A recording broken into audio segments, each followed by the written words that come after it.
The UK has this thing called the Privy Council. This is a centuries-old institution that was created under the Normans, and it still exists today to advise the king.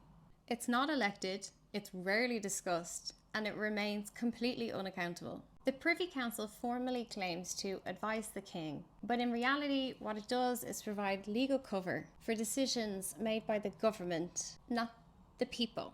There are 747 members of the Privy Council as of August 2025. The full list is kept here. I'll put the link in the Discord. Members are appointed for life, and it includes current and former ministers, opposition leaders, key parliamentary figures, ministers from Scotland, Wales, Northern Ireland, Justice of the Supreme Court, Court of Appeal, senior judges, the Archbishop of Canterbury, the Archbishop of York, the Bishop of London.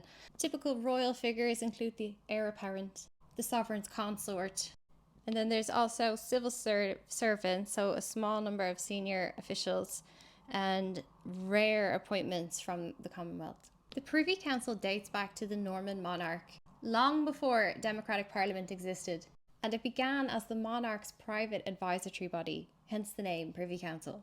When Parliament gained legislative power, Privy Council was never abolished. This graph shows the structural relationship between the Crown, the Privy Council and Parliament. What's interesting to me is Parliament is here, that's what you see, and the Crown is here, that's what you know.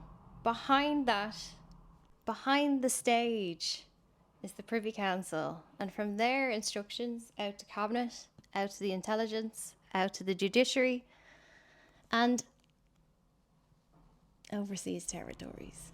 You think the British democracy is just like this much, but you're never told about what's over here. People think that the Privy Council is ceremonial, but it is not.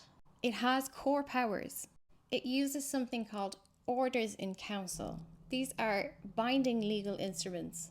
The king signs orders in council on the advice of his ministers.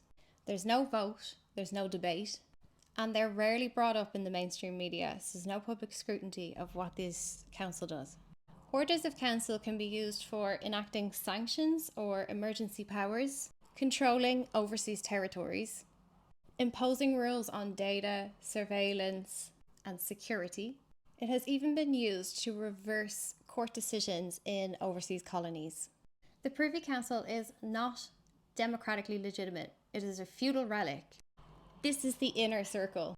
Familiarise yourself with the list.